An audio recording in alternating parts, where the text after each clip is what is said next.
Go ahead. How you going, Sarah?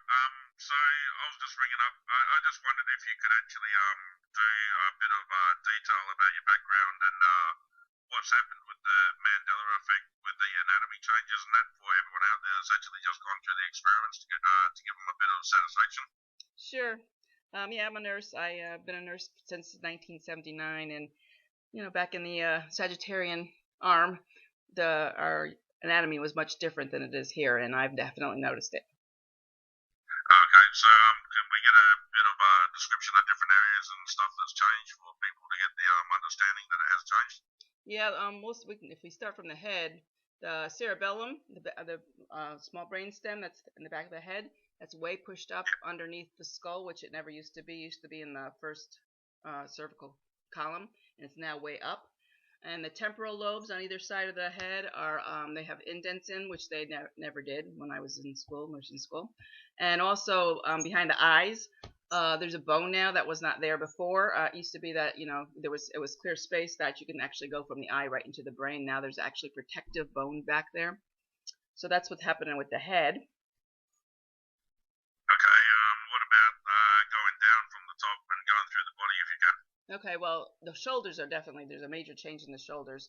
The actual, and I think that's why so many people are having trouble with their shoulders now, is because um, the whole makeup of the shoulders is totally different. There's like the back shoulder blade has like three different bones in it that it never had. It used to be just basically one flat bone. The clavicles are now straighter, and they don't actually come up higher up into where the thyroid is. So you got almost like a fuller bracing from the upper body, and then going down to the rib cage. The sternum used to be only like halfway down where it is now, and now the sternum actually goes almost to the middle of your chest, which it never used to do, and it's much thicker and wider, and the rib cage is very much bigger and very much longer. Okay, the lungs themselves have got shorter as well, haven't they? And they're shrunk in size. Yeah, the actual organs that are inside of the rib cage are totally different. The lungs are much shorter.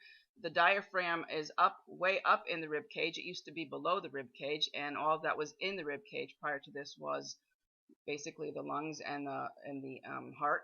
And now we have the stomach, the kidneys, um, the liver is humongous. These are all things that used to be below the diaphragm in the Sagittarian arm, and now the abdomen has just basically all just GI stuff, only gastrointestinal stuff, which it used to have a lot more. And it's kind of interesting that the kidneys are way as high as they are up in the rib cage is bizarre.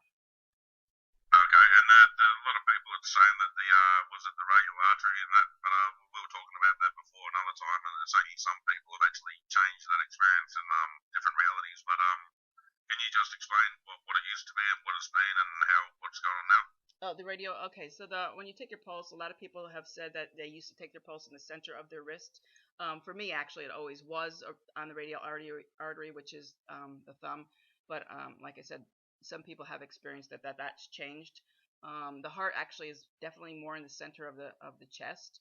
It's not where it was to the left, and it is bigger. The heart is actually bigger. It was a smaller organ. It's now built in strength. That you can see it's much bigger. Oh, okay. All right, gorgeous. Well, appreciate your time and allowing me to actually get hold of you and find out this information to give people a bit of satisfaction out there. So I hope you check out my YouTube channel and I'll catch you around. All right, thanks so much.